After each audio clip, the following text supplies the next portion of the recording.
l'émission qu'on aime commencer la semaine.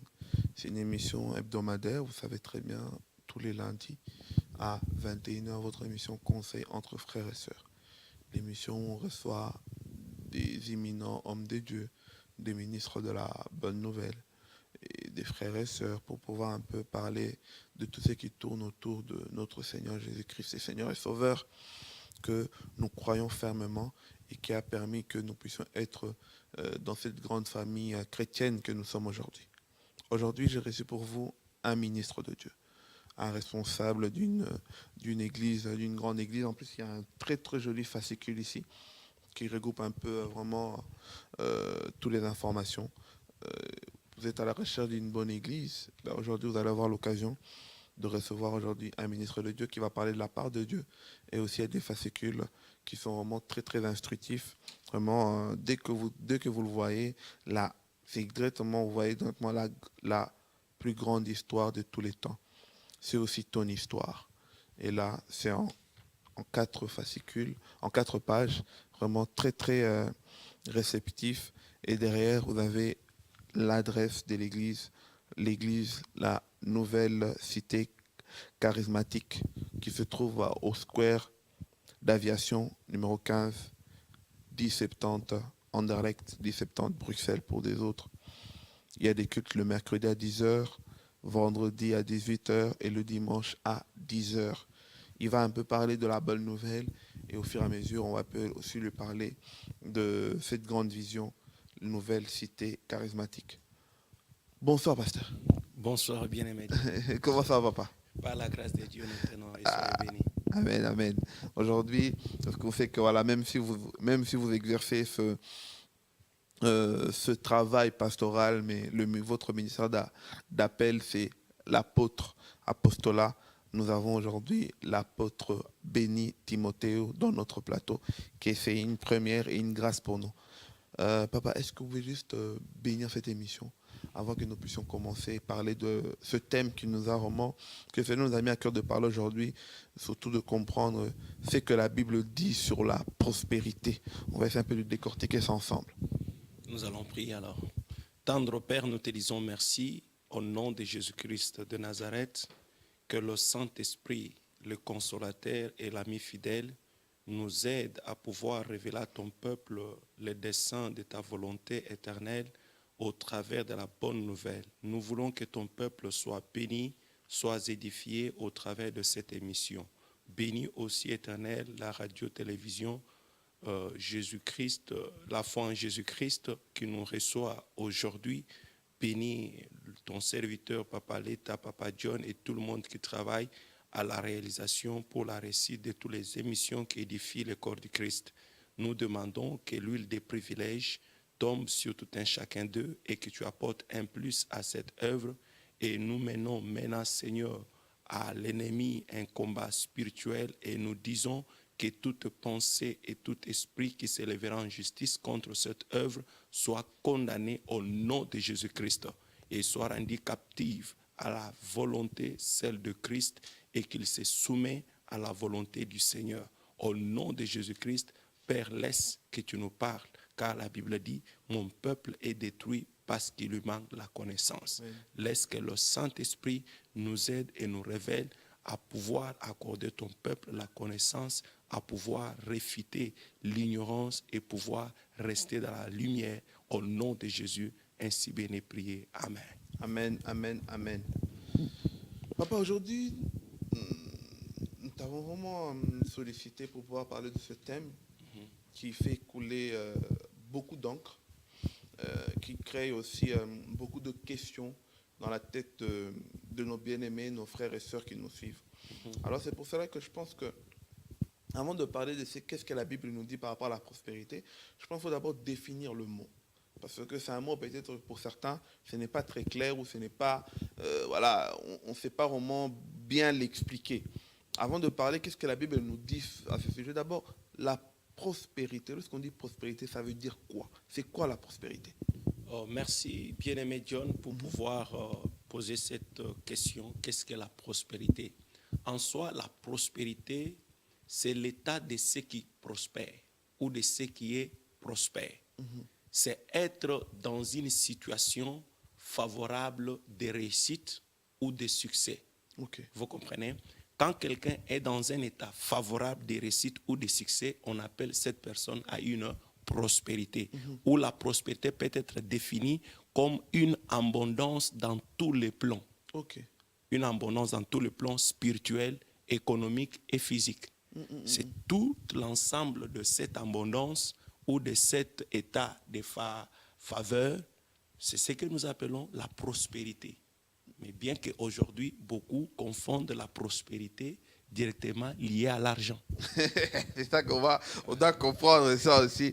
Mais lorsqu'on parle de la prospérité, maintenant, la Bible, est-ce que la prospérité, parce qu'aujourd'hui, certains hommes de Dieu, qu'on va essayer de vraiment prendre l'exemple bien plus précis au fur et à mesure, mais on a l'impression parfois que la prospérité n'est pas biblique. Est-ce que la prospérité est-elle biblique? Je te dis que la prospérité est biblique. Et nous pouvons même voir déjà dès le commencement de la création de l'homme, la Bible dit, Dieu dit, faisons l'homme à notre image et notre ressemblance, afin qu'il domine et qu'il puisse assujettir. Amen. Quand Dieu a créé l'homme, la Bible dit, Dieu le bénit. Dieu bénit l'homme et la femme. L'homme a été placé dans le jardin d'Éden. Qu'est-ce que signifie jardin d'Éden? C'est-à-dire le jardin des délices. C'est un oasis, là où il y a la jouissance. Il ne manquait rien. L'homme était dans l'abondance et il avait tout, là où Dieu avait placé l'homme. Amen. Voilà la position à laquelle Dieu a pensé à l'homme depuis le commencement. Dieu a béni l'homme, il lui a accordé la domination et il lui a dit de pouvoir assujettir. Ou dans le jardin des délices, le jardin de la crèche de joie, là où il y a l'abondance. Là, il ne manque rien. Il ne manque rien. Là, c'est la réussite totale. Je dis que l'homme, dans le jardin, il ne manquait rien. Le problème, les difficultés sont venues après que l'homme est sorti du jardin par rapport à son péché. L'homme a été créé dans l'état de prospérité. Et l'homme a vécu dans la prospérité. Mais pourquoi alors, papa, aujourd'hui, nous associons, on peut dire, pour caricaturer la prospérité, lorsqu'on entend prospérité, directement c'est lié que avec l'argent? Non, pourquoi il y a ce lien-là automatique en fait? Vous savez, l'ignorance, c'est l'une des grandes maladies que le monde ne cherche pas à être guéri. Quand quelqu'un ne connaît rien, il pourra faire une illusion de tout ce que lui comprend pour en donner une signification. Quand vous pouvez comprendre bien, la Bible même dit, dans Amos 4,6, la Bible dit, osez plutôt, mon peuple est détruit parce qu'il lui manque quoi? La connaissance. Ouais. Dieu lui-même dit, mon peuple est détruit. Donc Dieu peut laisser son peuple être détruit par manque de connaissances. On ne peut pas toujours, quand on parle de la prospérité, les faire lier directement à l'argent. Parce que je dis bien au commencement que la prospérité, c'est l'état de tout ce qui est prospère. Abraham était un homme riche, fort riche, c'est ce que la Bible nous dit. Est-ce qu'Abraham avait l'argent? Non. Non. Abraham avait seulement les brebis, il avait des élevages. C'est ce qui faisait la richesse d'Abraham. Isaac, Jacob, ils étaient fort riches. Mais on ne nous a jamais parlé de l'argent parce qu'en ce temps-là, il n'y avait pas d'argent. Salomon était un homme fort riche, mais il n'avait pas l'argent. On nous parle, il avait des bœufs, des chevaux, des vaches et tout. C'est ce qui faisait sa prospérité. C'est l'ensemble de toutes les richesses que l'homme a, ou toutes les richesses que l'homme a. Est-ce qu'aujourd'hui, parce qu'aujourd'hui, il faut quand même le dire, on a la grâce de recevoir un ministre de Dieu aujourd'hui. Aujourd'hui, l'argent est devenu un problème pour en parler. Limite, c'est devenu un sujet tabou. Les chrétiens ne veulent plus qu'on leur parle de l'argent parce que dès qu'un pasteur ou un homme de Dieu commence à parler de l'argent, directement, on commence directement à les caricaturer un peu d'un pilleur des enfants de Dieu. Est-ce qu'aujourd'hui, parler de l'argent ou demander de l'argent aux enfants de Dieu, c'est quelque chose qui n'est pas biblique ou quelque chose qu'on ne doit pas faire? Mais Papa John, nous devons être clairs. Le problème est que aussi les hommes de Dieu n'ont pas la mobilité de pouvoir vouloir chercher à révéler les enfants de Dieu, la volonté de Dieu ou ce qui est écrit dans la Bible. Il n'y a rien que nous allons chercher dans le monde. Tout ce que nous voulons connaître sur Dieu est déjà dans la Bible. Amen. Tu as touché le problème de la dîme, tu as touché le problème de l'argent dans l'église. Mais moi, je te dis, les gens qui disent que la dîme, c'est la loi, ils ne connaissent pas la parole de Dieu. Ils ne connaissent pas la parole de Dieu. La Bible dit qui a apporté la loi? Moïse. Qui a apporté la grâce? Jésus. Mais au temps d'Abraham, est-ce que Moïse existait? Non. Mais Abraham a payé la dîme à Melchizedek. Vous comprenez? La dîme n'est pas un acte de la loi, mais c'est un acte de la foi. La Bible nous montre dans Hébreu que Abraham a donné la dîme à Melchizedek. Et même Lévi, qui était de la 4e génération d'Abraham, avait aussi payé la dîme. Quand Abraham avait payé la dîme, il n'y avait pas la loi. C'est la foi d'Abraham qui l'a poussé à payer la dîme à Dieu. Parce qu'il a reconnu qu'il y a un Dieu qui m'a fait sortir de ma patrie. Et ce Dieu-là m'a béni, m'a rendu riche. Je dois payer la dîme de tous mes biens. Et Abraham venait de faire la guerre. Et après avoir fait cette guerre, à son retour, il est allé reconnaître qu'il y a un Dieu quelque part. Et il a payé sa dîme. La dîme n'est pas un acte de la loi, ni de la grâce, mais la dîme, c'est un acte de la foi. Tout enfant de Dieu qui craint Dieu et qui obéit à la parole de Dieu, il doit apprendre à payer la dîme, parce que c'est la part de Dieu dans tout ce que Dieu nous donne. Mais maintenant, papa, vous avez, je pense que... Je voulais répondre, papa Jonathan. Ah, ok, d'accord. Tu as dit ceci. Est-ce que parler de l'argent dans l'église, c'est un tabou ou c'est quoi? Papa, ce n'est pas un tabou. papa, pourquoi je voulais dire ça? Je vais vous aider parce que vous avez ouvert quelque chose. Après, vous allez répondre à ma question.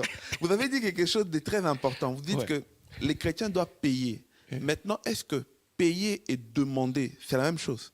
Est-ce qu'un pasteur a le droit de demander à un fidèle de donner la dîme? Oui. Même si le fidèle... Enfin, je veux dire, est-ce que ça doit venir automatiquement chez les fidèles ou le pasteur peut aussi le réclamer? Mais peut-être s'il n'a pas encore bien enseigné l'église, les gens n'ont pas encore la maturité, il faut toujours leur parler. Parce que le pasteur, c'est un berger. Et le fidèle, c'est un animal, une brebis. Une brebis a toujours besoin de l'orientation de son maître, lui dire ce qu'il doit faire et ce qu'il ne doit pas faire. Parce que si nous ne veillons pas, parce que le nom de Dieu, c'est un sentinelle. Quand vous lisez l'Apocalypse, on les appelle les anges de l'église. Et nous sommes là pour veiller à la bonne marche de la vie du peuple de Dieu, parce que nous allons en rendre compte. Et je voulais aussi te répondre quelque chose de très important. Tu as parlé de l'argent dans l'église. Quand un pasteur demande de l'argent, ça devient comme un tabou. Quand un pasteur dit soutenir l'œuvre de Dieu, ça devient un problème. Mais je vous dis, Jésus-Christ était Dieu. Il est le Fils de Dieu. Quand vous lisez dans Luc 8, le verset 1 à 3, vous descendez, la Bible dit, Jésus avait ses 12 et les femmes qui étaient guéries et délivrées de plusieurs démons, il l'accompagnait et il l'assistait de tous leurs biens. Vous comprenez? Jésus-Christ, Fils de Dieu et Dieu, dans son ministère sur terre, il avait des partenaires, des femmes qui les soutenaient de tous les biens qu'il avait besoin. Si Dieu, sur la terre, il avait besoin d'un soutien, à combien plus forte raison un homme de Dieu ne doit pas être soutenu? La Bible dit, c'est clair, c'est lui qui travaille à l'hôtel, mange à l'hôtel. Pourquoi les gens doivent commencer à compliquer la vie des hommes de Dieu? Tu sais combien de gens que Dieu a changé leur vie au travers des hommes de Dieu? Je suivais Papa Leta la semaine passée, il a aussi touché ces problèmes. Comment vous voulez, bien aimé, diaboliser tout? J'ai compris une chose. Nous sommes au temps de la fin. Tous les gens qui résistent aux hommes de Dieu, qui résistent à l'argent dans l'église, sachez-le, ce sont les agents du diable. Parce que l'argent, même la Bible le reconnaît, c'est un bon serviteur, mais un mauvais maître. Vous comprenez? L'argent peut nous aider à faire avancer le royaume de cieux. C'est très important, frère John. Vous devez savoir que le peuple de Dieu qui m'entend, qui me suit maintenant, ils doivent savoir une chose. L'évangile est gratuit, mais l'évangélisation est payante. Ou payante, comme tu l'as dit. C'est très important. Aujourd'hui, nous sommes ici en Europe. Vous savez, nous louons les salles. J'ai un ami en France qui loue une salle pour l'église à 8 000 € par mois. Vous croyez que nous allons nous mettre à genoux du 1er au 30 et Dieu va faire descendre l'argent? J'ai étudié à l'école primaire, une parenthèse, dans un lycée dans notre pays. Il y avait tous les conforts parce qu'on payait très cher par mois. Mais je voyais les enfants de nos voisins qui allaient dans des écoles publiques. Nous, on ne transportait pas les chaises et les tables pour aller à l'école. On allait, on trouvait tout. Vous voyez? Mais les enfants des voisins, pour aller à l'école, ils devaient avoir les tabourets et avoir les cahiers. Pourquoi? Parce qu'ils étudiaient gratuitement. Il faut savoir, si vous voulez l'excellence, les conforts, il faut aussi payer. L'évangile est gratuit, mais l'évangélisation est payante. Que Dieu bénisse le peuple de Dieu qui m'entend. Mais non, pas. Moi, je profite parce que vous répondez tellement clair et ça permet à d'autres peuples de Dieu de comprendre. Parce qu'aujourd'hui, on qualifie facilement un pasteur de servir maman. C'est quoi servir maman? Et c'est quoi demander l'argent avec modération? Et la Bible dit, un homme ne peut jamais servir deux maîtres à la fois, servir Dieu et servir maman.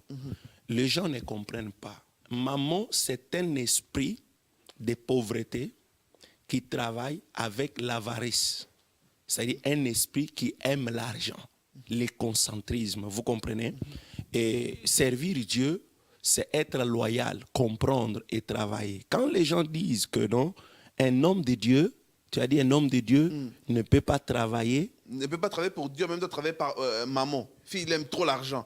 Maintenant, c'est là où j'ai envie que vous leur donnez une explication. C'est quoi servir maman et c'est quoi demander l'argent avec modération, comme vous venez d'expliquer? Servir maman, c'est un homme qui, toute sa vie, dans toutes ses pensées, dans tous ses objectifs, il voit que l'argent. Mais j'aimerais vous dire une chose. Les hommes de Dieu aujourd'hui sont taxés de tout sauf rien.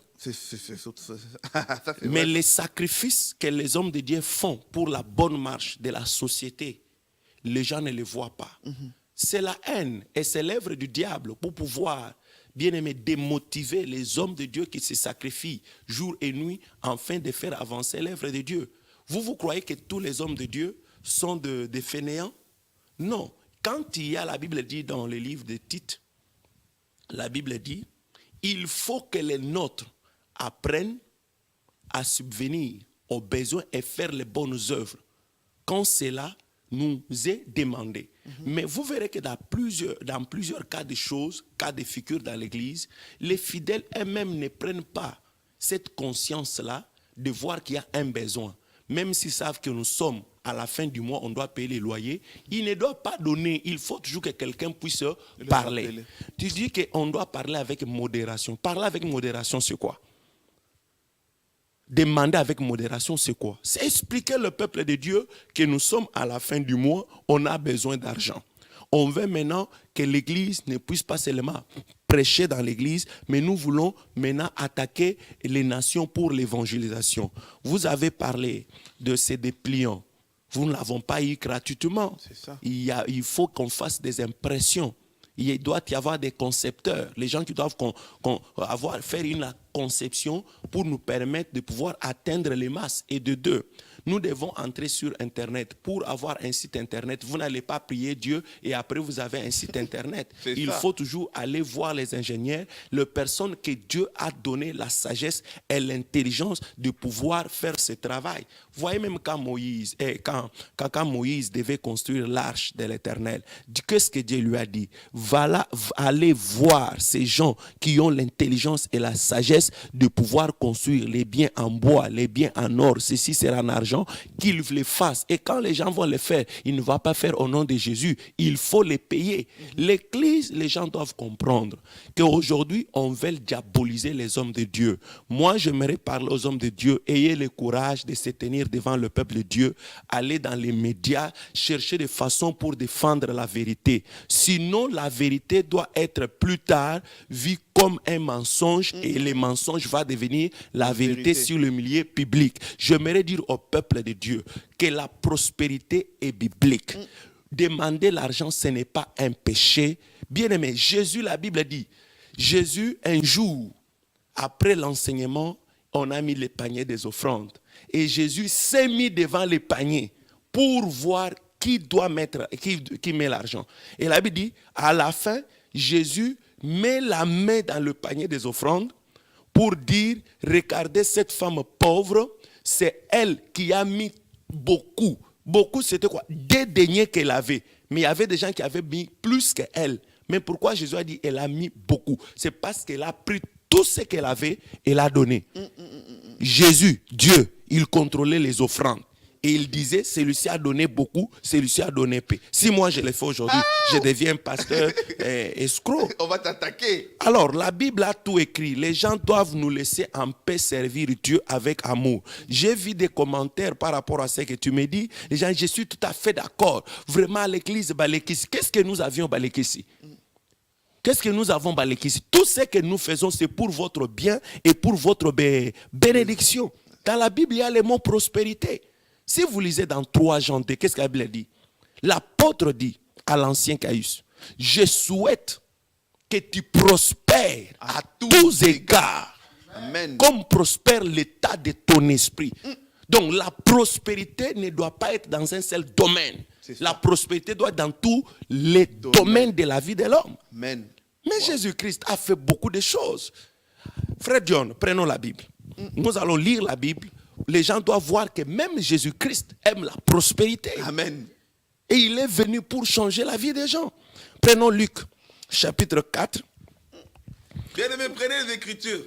Aujourd'hui, on est tous des bérets aujourd'hui. On aime vérifier en même temps. Luc 4, le verset 17. Nous allons lire le verset 17, 18. Et nous allons terminer là-bas, voire même 19. Luc, chapitre 4, le verset 17. Nous lisons jusqu'au verset 19. Je lis la parole de Dieu. Et on lui remit les livres du prophète Ésaïe. L'ayant déroulé, il trouva l'endroit où il était écrit, « L'Esprit du Seigneur est sur moi, parce qu'il m'a oint pour la première mission de Jésus-Christ. Annoncer la bonne nouvelle aux pauvres. » On arrête là-bas. Jésus est venu pour annoncer la bonne nouvelle aux pauvres. Soyons sérieux. Quand on vient annoncer une bonne nouvelle aux pauvres, cela veut dire quoi? On vient l'annoncer quelque chose qui va les rendre heureux. Et qu'est-ce qu'on va l'annoncer? La prospérité. Deuxième des choses. Réma. Ah là là. Il m'a envoyé pour guérir ceux qui ont le cœur brisé. Les gens qui sont attristés, Jésus-Christ est venu pour guérir leur cœur. Il a trouvé Marie et Marthe qui pleuraient leur frère Lazare qui était mort. Il a dit, si vous croyez, vous verrez la gloire de Dieu. On dit, mais Seigneur, nous savons qu'il va ressusciter les derniers jours. Il dit, non, pas les derniers jours. Aujourd'hui même, si vous croyez, vous verrez la gloire de Dieu. Jésus arrive devant la tombe, il dit, Père, je sais que tu m'exauces toujours, mais j'ai prié pour que ce peuple sache que tu m'exauces. Lazare sort. Il a guéri les cœurs brisés ou bien il n'a pas guéri? Il a guéri. Il a guéri. Continuons My le verset. Troisième mission, pour proclamer aux captifs la délivrance. Jésus est venu pour que les captifs physiques et spirituels soient libérés. Regarde cette fille d'Abraham, courbée pendant 18 ans. La médecine n'a pas pu la redresser. Jésus arrive quel jour? Le jour de sabbat, où tout le monde ne croyait même pas. Ne fait rien, se repose. Jésus arrive et dit, fille d'Abraham, redresse-toi au nom de Jésus. Lui, comme il était même Jésus, il a déclaré sa parole et la fille s'est redressée. Les pharisiens, les scribes, oh, comment cet homme peut guérir quelqu'un le jour de sabbat? Jésus a leur dit, si votre brebis tombe dans le puits le jour de sabbat, tu iras les faire sortir ou pas? Les gens n'aiment pas les biens du peuple de Dieu. Cette fille d'Abraham recevait la guérison, il devait être dans la joie, mais ils ont commencé à compliquer Jésus-Christ la vie. C'est ce que vous voyez, on complique les pasteurs aujourd'hui. Nous continuons. Et aux aveugles, le recouvrement de la vie. Bartimée avait recouvert la vie ou pas? À part Bartimée, il y a eu 10 lépreux qui avaient aussi la maladie de la lèpre. Ils ont dit, Seigneur, si tu le veux, guéris-nous. Jésus a guéri 10 personnes. Il a dit, allez vous présenter auprès des sacrificateurs pour qu'ils donnent leurs offrandes. 9 ne sont pas venus. Une seule personne est venue reconnaître les miracles. Il est parti dire à Jésus que j'ai vu les sacrificateurs et j'ai donné mon offrande d'action de grâce. Il a dit, où sont partis les 9 autres? autres. La plupart des gens qui sont dans nos églises sont des ingrats.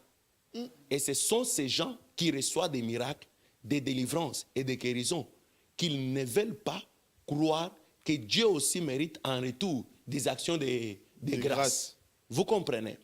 Pour vous dire, bien-aimés, pour renvoyer libre les opprimés. Tu sais combien de malades Jésus a guéris? Jésus rencontre avec la fille de cet homme dans la Bible, Jairus. On allait pour l'enterrer, mais Jésus dit, fille, lève-toi. Il a guéri ou il n'a pas guéri? Il n'a pas libéré sa vie, il n'a pas libéré sa vie. Tout à fait. Et pour proclamer une année de grâce du Seigneur. L'année de grâce du Seigneur, c'est ce que nous vivons maintenant, le temps de la grâce, le temps de l'Église. Pour vous dire que la première mission de Jésus-Christ, c'est d'abord annoncer la bonne nouvelle aux pauvres. Et quelle est la bonne nouvelle que Jésus pouvait envoyer à nos pauvres? Le faire sortir de leur pauvreté. De les sortir de la pauvreté. Et je peux ajouter une chose. Ajoutez, papa. Lisons dans 2 Corinthiens, le verset 8, chapitre 8 plutôt, 2 Corinthiens chapitre 8. 2 Corinthiens chapitre 8, je commence au verset 7. 2 Corinthiens chapitre 8, le verset 7. Verset 7. Peuple de Dieu, prenez le verset, il est avec vous déjà. Moi, je peux commencer à lire au verset 7. De même que vous excellez en toutes choses, en foi, en parole, en connaissance, en zèle, à tous égards, et dans votre amour pour nous, faites en sorte d'exceller aussi dans cette œuvre de bienfaisance. Je ne dis pas cela pour donner un ordre, mais pour éprouver par le zèle des autres la sincérité de votre charité.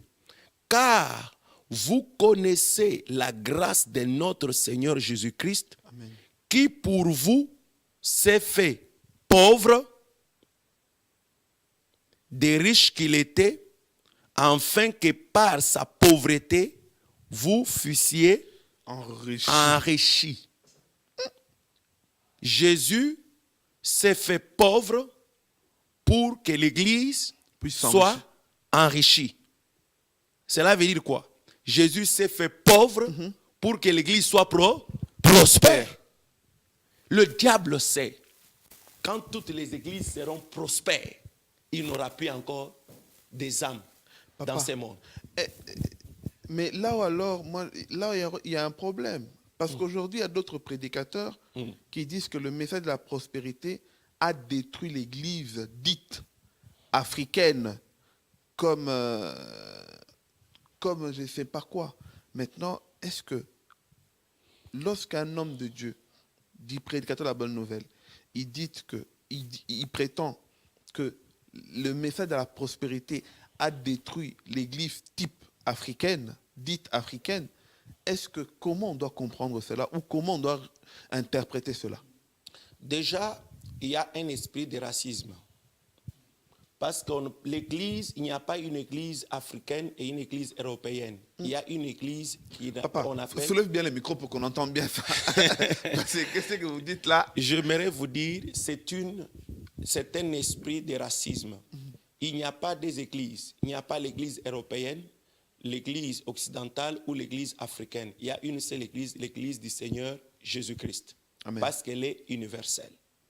S'il veut parler des assemblées, on doit encore l'aider. Tout ce qu'il est en train de dire, c'est une façon de vous faire voir qu'il y a beaucoup de gens qui sont appelés ministres ou hommes de Dieu, qui se prétendent connaître, mais ne connaissent rien. D'abord, si vous suivez la vidéo de cet homme, le pasteur en question, l'apôtre, qui a parlé de cela, au début de son message, j'ai toute la vidéo avec moi, il commence à dire, je sais que je ne connais pas tout. Et je prétends vous dire que je ne connais pas tout. Donc déjà, quelqu'un qui s'exprime clairement qu'il ne connaît pas tout, on peut le comprendre et le pardonner. Au contraire, j'aimerais vous dire, le premier missionnaire qui sont venus en Afrique pour annoncer la bonne nouvelle, ils ne nous ont pas enseigné la parole de Dieu. C'était un esprit d'escroquerie. Vous comprenez? ils n'avaient pas le Saint-Esprit pour nous révéler les choses. Ils nous ont dit, heureux le pauvre, car ils hériteront le royaume des cieux. En ce moment-là, l'homme noir ne savait pas lire. Mais en réalité, dans la Bible, ce n'est pas écrit « heureux le pauvre ». On a dit « heureux le pauvre en esprit ». Qui est pauvre en esprit? C'est toute personne qui n'a jamais touché à la sorcellerie, un homme qui n'a jamais été féticheur ni occultiste. Cet homme a un esprit pauvre. Vous comprenez? Il n'a pas encore mélangé des choses mauvaises. Un esprit innocent. Un esprit innocent, oui. Que Dieu bénisse Papa Dieu. Un esprit innocent. C'est celui-là qui verra Dieu. Ce n'est pas les pauvres financièrement qui hériteront le royaume des cieux. Moi, j'aimerais d'abord te dire que si quelqu'un est pauvre, il ne peut pas donner le temps à Dieu. Les pauvres ont beaucoup de questions sur leur vie et ils ne croient même pas à l'existence de Dieu. J'aimerais te dire, bien-aimé John, que quand on dit que la prospérité a détruit l'église dite africaine, c'est une erreur. Au contraire, le message de la prospérité a permis l'église de se prendre en charge et de pouvoir aider le peuple de Dieu de sortir de la médiocrité. Dans les années 80-90, pour que l'église existe, il fallait des aides de l'Europe. Mais maintenant, nous avons des grands temples, plus que les cathédrales qui nous ont construits, parce que nous avons compris et nous avons prêché le message de la prospérité. Il y a beaucoup de temples qui sont construits aussi en Afrique, en ce moment que l'Europe n'a pas. Frère John, quand vous regardez les bien-aimés comme l'évangéliste Renard Bongué, les Jean-Louis Joyer, ces gens connaissent la force du réveil spirituel qu'il y a à l'église africaine. Tous ces missionnaires blancs qui venaient en Afrique, ils venaient avec l'esprit de voler nos richesses. Ce n'était pas nous prêcher la bonne nouvelle. Vous comprenez? Aujourd'hui, Dieu a pris son esprit, l'a déversé dans l'homme africain. Aujourd'hui, quand vous marchez ici en Europe, est-ce que vous trouvez les gens ont la foi? Les gens n'ont ni la foi ni à la guérison, ni à la parole de Dieu. Leurs églises ne sont pas des églises. Ce sont peut-être des lieux de mort. Le Saint-Esprit n'agit même pas. Il y a une minorité aujourd'hui qui commence à comprendre que les Africains ont un évangile. Ils ont la parole de Dieu. C'est maintenant l'homme africain de prêcher les blancs, leur faire voir que l'évangile, c'est nous qui avons l'évangile. Je te dis la vérité, bien-aimé. On doit savoir que le message de la prospérité a préparé l'homme de pouvoir quitter de la paresse et prendre courage pour pouvoir travailler. Mais papa, lorsqu'on voit que des chrétiens se réjouir de ça, partager cela, adhérer à ça, est-ce que ces chrétiens-là ont compris eux-mêmes qui ils sont? Parce qu'on voit maintenant même les on va dire, dites personnes africaines, ils partagent ce message-là en disant que le pasteur a raison. Est-ce qu'ils ont compris réellement ce que le pasteur a prétendu? J'aimerais dire à frère John ceci, à tous ces bien-aimés-là. D'abord, premièrement, ils ne sont pas des chrétiens. Un chrétien, c'est une personne qui craint Dieu, qui respecte les hommes de Dieu, qui les honore, qui sait honorer la parole de Dieu. Vous savez une chose que j'aimerais vous dire. La vérité, on ne la défend pas, mais la vérité elle-même va se défendre. Vous comprenez? Pourquoi les gens ont eu le courage de pouvoir partager cela? Parce que ce sont les agents du diable. Aujourd'hui, nous avons beaucoup de gens qui viennent à l'église, mais qui ne sont pas des chrétiens. Ce sont des païens. Quand J.B. Mpiana vient ici, ils sont au concert le soir. Et les dimanches, le matin, vient vous troubler. Allez dans les fêtes des chrétiens, vous allez voir ce qu'ils dansent et ce qu'ils chantent là-bas. moi, au moment que je te parle, je n'assiste plus encore aux fêtes de nos chrétiens, même des fêtes de mariage. Même si tu m'envoies l'invitation, je ne participe pas. Dans plusieurs des cas. Vous entrez là-bas, il vous regarde là, vous voyez, c'est lui que tu crois être saint à l'église. Un frère chrétien, une sœur chrétienne.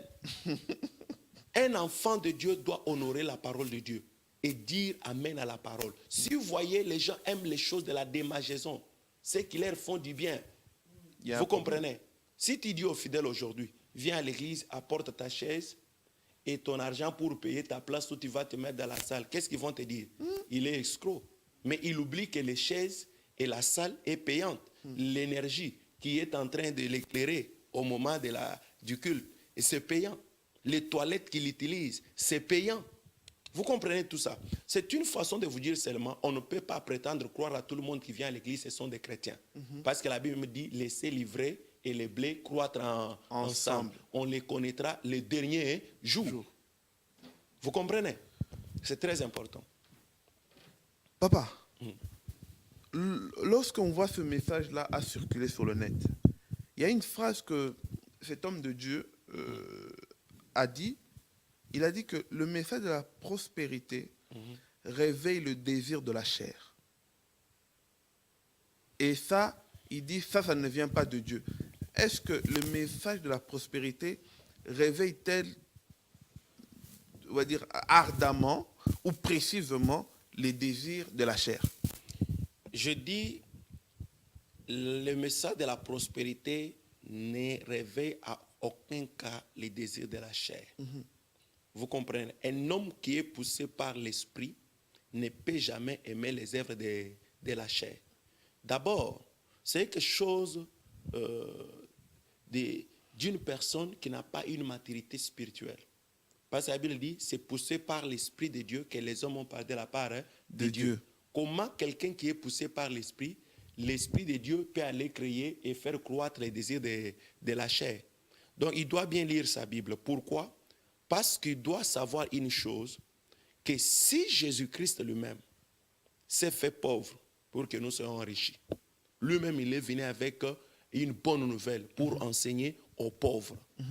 Bien-aimé, comment on peut prétendre que le message de la prospérité pousse l'homme au désir de la chair? Au contraire, le message de la prospérité pousse l'homme à pouvoir travailler. La Bible dit, les bons trésors que Dieu a donnés à l'homme, c'est le travail.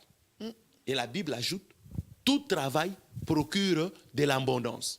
Le message de la prospérité pousse l'homme à travailler. C'est la Bible qui le dit. Les bons trésors que Dieu a donnés à l'homme, c'est le travail. Et tout travail que l'homme fera va lui procurer de l'abondance. Tu sais, dans la Bible, si vous lisez dans Proverbes, il y a une place où Dieu prend l'homme et lui dit, paresseux, va vers les fourmis, qu'il puisse t'accorder la sagesse. Et qu'est-ce qu'il parle des fourmis? Il parle que les fourmis préparent sa nourriture avant le printemps et l'été. Tu sais pourquoi? Il voulait seulement dire, les fourmis, c'est préparer sa prospérité qu'un homme aujourd'hui.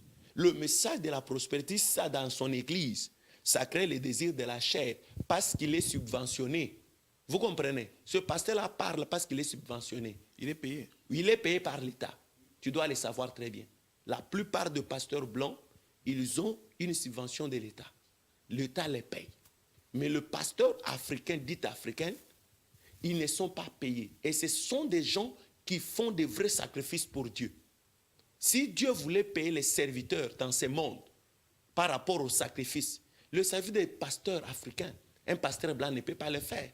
Rester en jeûne 7 jours, 14 jours, 40 jours. Prendre tout son salaire, mettre payer la salle. Au profit de l'église. Nous ne sommes pas des paresseux. Frère Dieu, on se trouve avec toi tous les jours, quelque part, pour étudier. On étudie quoi avec toi? C'est après tout, c'est pourquoi. Les gens doivent savoir une chose. La finalité de toute personne sur la terre, dans tout ce qu'il fait, il est à la poursuite de la richesse, la prospérité et la réussite. Vous comprenez? Même les policiers, ils cherchent à réussir leur vie. Même les hommes politiques, ils cherchent à réussir leur vie. Si un pasteur dans ces pays touchait 26 000 $ ou 30 000 $ par mois, je crois qu'on fermerait toutes les églises. Mais les hommes politiques et les gens des SAMU social et des CPS, vous avez appris combien ils gagnaient par mois? Tout à fait. 26 000 à 30 000 euros. Vous comprenez? Mais on a parlé que ça a eu une semaine et c'est parti. Mais pour un pasteur qui fait un appel de fonds pour soutenir une campagne d'évangélisation, acheter une salle, acheter des instruments ou une caméra pour l'église, ça devient l'escroquerie. De tels fidèles, s'ils sont dans mon église, qui résistent à la prospérité ou qui résistent aux finances, moi je leur demande directement quitter l'église, aller prier à la maison. Comment tu dois refuser la parole de Dieu? Jésus s'est fait pauvre afin que nous soyons enrichis. Maintenant, quand on commence à s'enrichir, toi, tu n'es pas content. Si aujourd'hui, j'apportais à Papa Lété, à la radio-télévision, la foi en Jésus-Christ, je vous apportais 10 caméras professionnelles, vous allez refuser? Non. Je vous apportais une Mercedes pour le travail, vous allez refuser? Non, non. Alléluia. La Papa. prospérité est une bonne chose pour l'Église et pour le peuple de Dieu. Amen. Moi, j'aimerais terminer par une question, parce que l'émission, elle est tellement enrichissante, mais, comme on dit, vaut mieux la fin d'une chose que son commencement.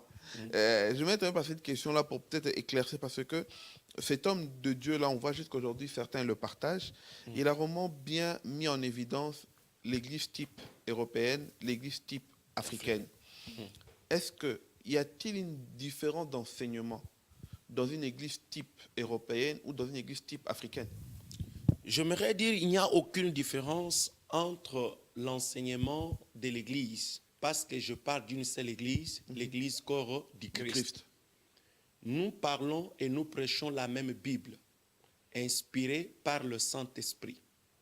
Peut-être s'il peut parler de la différence, je peux le comprendre dans le cadre qu'il était peut-être quelque part en Afrique, il a écouté un pasteur prêcher, Dieu va vous bénir, vous irez en Europe. Maintenant en Europe, qu'est-ce que nous allons dire? Dieu va nous bénir pour retourner en Afrique? Non. Mais je crois qu'il n'y a aucune différence entre l'église européenne et l'église africaine si nous parlons par rapport à la façon de servir Dieu. Et j'aimerais aller plus loin pour aider les gens qui ont besoin de connaître les versets sur la prospérité. Et pourquoi j'ai dit que Jésus-Christ lui-même a prêché la prospérité.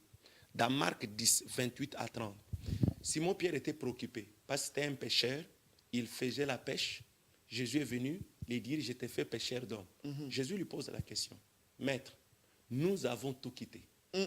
Nous t'avons Il suivi. était courageux. Oui, mais frère, il était préoccupé. La vie d'un homme sur la terre, tu ne peux pas suivre quelqu'un sans savoir où est-ce qu'il t'amène. Pierre, il a compris que l'esprit ne comblait pas les besoins de la famille. Oui, c'est ça mon frère. L'esprit ne comblait pas les Il était besoins. préoccupé pour sa vie et sa famille. Il s'est dit, on a tout quitté.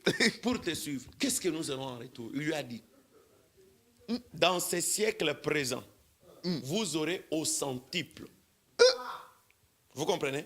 Ce n'est pas des choses spirituelles seulement. Vous aurez au centuple des maisons, des frères, des serfs, Amen. des terres. Amen. Vous aurez au centuple. centuple. Donc, si tu recevais un salaire de 1500 €, avec Jésus, si tu l'as suivi, tu auras façon. Donc, tu vas commencer à toucher 15 000. Amen. Pour dire que la prospérité, c'est ça que Jésus est venu nous apporter. Avant l'enlèvement, mon frère, nous devons vivre au centuple sur la terre. Amen. Et Jésus lui ajoute, dans le siècle à venir, la vie est éternelle. La vie éternelle, on le reçoit le jour où nous croyons au Seigneur Jésus comme notre Seigneur et Sauveur. Mais durant tout le temps de l'attente de l'enlèvement, on a besoin de vivre au centuple. L'Église doit connaître ça. La deuxième des choses que j'aimerais aussi aider à l'Église de connaître, quand vous lisez Genèse 39, 2, la Bible dit, l'Éternel Dieu était avec Joseph et la prospérité les accompagnait. Vous comprenez? L'Éternel marchait avec Joseph et la prospérité l'accompagnait. Ça sont des choses qu'on ne peut pas jouer avec. Regardez Osias, quand il est devenu roi en Israël, la Bible dit, dans 2 Chroniques 26, 5, il rechercha l'Éternel pendant le temps du prophète Zacharie et l'Éternel le fait prospérer. Donc, toute personne qui marche avec Dieu, il y a quelque chose qui l'accompagne. La prospérité. La prospérité. Vous comprenez? Il y a la prospérité. Vous comprenez? Dans tout ce que tu vas faire, tu vas prospérer. Et je déclare ce soir, nous qui sommes en ces lieux, Amen. comme on est venu parler de Dieu, Amen. l'Éternel est avec nous. Amen. Que la prospérité puisse marcher avec ces chaînes de télévision. Amen, on reçoit. Venons d'un apôtre de Dieu. Que Dieu bénisse ce peuple qui nous ont suivis. Je crois qu'on reviendra. On va encore parler en profondeur. Il y a beaucoup de choses qu'on peut parler, mais à cause du temps. Papa, moi j'aimerais, tu as dit des choses tellement profondes en tant que ministre de Dieu ou un de Dieu. est-ce que tu peux juste prier pour le peuple de Dieu qui nous suit par rapport à la prospérité, qui prospère aussi à tous égards? Bien-aimé, nous allons prier. Je crois que ce message est très important pour ta vie. Jésus-Christ est venu pour toi. Jésus-Christ est venu avec une bonne nouvelle uniquement pour ta vie. Et comme Christ est en toi, bien-aimé, la Bible dit Christ en vous, c'est l'espérance de la gloire. Dans la gloire, il y a la prospérité, il y a la joie, il y a la paix, il y a l'abondance. Regarde, la Bible dit dans Jean 10, le verset 10, Jésus dit, la partie B, il commence à dire, les voleurs viennent pour voler, détruire et égorger. Mais moi, je suis venu afin que les brebis aient la vie. La première des choses, tu as déjà la vie parce que tu crois en Jésus. Et la deuxième des choses, est qu'il soit dans l'abondance. L'abondance, c'est le type de la prospérité. Alors, je vais prier pour toi avec foi que Dieu te donne la prospérité. Amen. J'ai bête à prier. Il a dit, Seigneur, si tu peux m'épargner de la pauvreté, et que tu peux étendre mes limites, afin que je ne sois pas dans la souffrance. Elle dit, Dieu l'a béni, je vais aussi te bénir. Prions. Tendre Père, je prie pour ce peuple qui nous suit en ce moment. Amen. Même en rediffusion. J'aimerais que tu le bénisses, que tu le fasses sortir de toute puissance, de la pauvreté qui les bloquait et de l'ignorance. Que le Saint-Esprit aille maintenant les connecter à une source de vie qui est toi, Jésus-Christ. Et ouvre toutes les portes que l'ennemi avait fermées. Je m'en vais briser toute malédiction des paroles, toute malédiction familiale, Amen. héréditaire et du sang qui pesait sur ta vie pour t'empêcher à réussir. Amen. Et que le succès et la réussite t'accompagnent. Dieu vient dire à Josué, avant qu'il devienne leader pour le peuple d'Israël, que le livre de la loi ne s'éloigne point de ta bouche. Médite-les jour et nuit, c'est alors que tu réussiras, c'est alors que tu auras du succès. Amen. Ma soeur, mon frère, médite la parole de Dieu jour et nuit, tu auras le succès. Amen. Tu auras la réussite. Et je déclare que les portes de bénédiction s'ouvrent au devant de toi au nom de Jésus-Christ. Amen. Merci Seigneur. Merci Seigneur. Par ces paroles puissantes venant d'un éminent homme de Dieu, ministre de la bonne parole, de la bonne nouvelle, nous allons terminer par là. Que Dieu vous bénisse abondamment. Il a déjà tout dit. Allez, à très très bientôt. Encore à lundi prochain ou à jeudi prochain. Toujours pour la bonne nouvelle du royaume. Que Dieu vous bénisse. Allez, que Dieu vous bénisse. Ciao, ciao.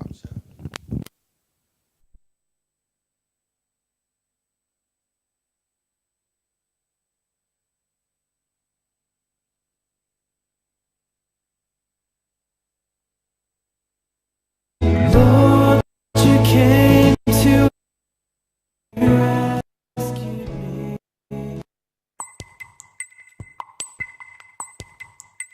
Ne te tais pas quand je crie vers toi.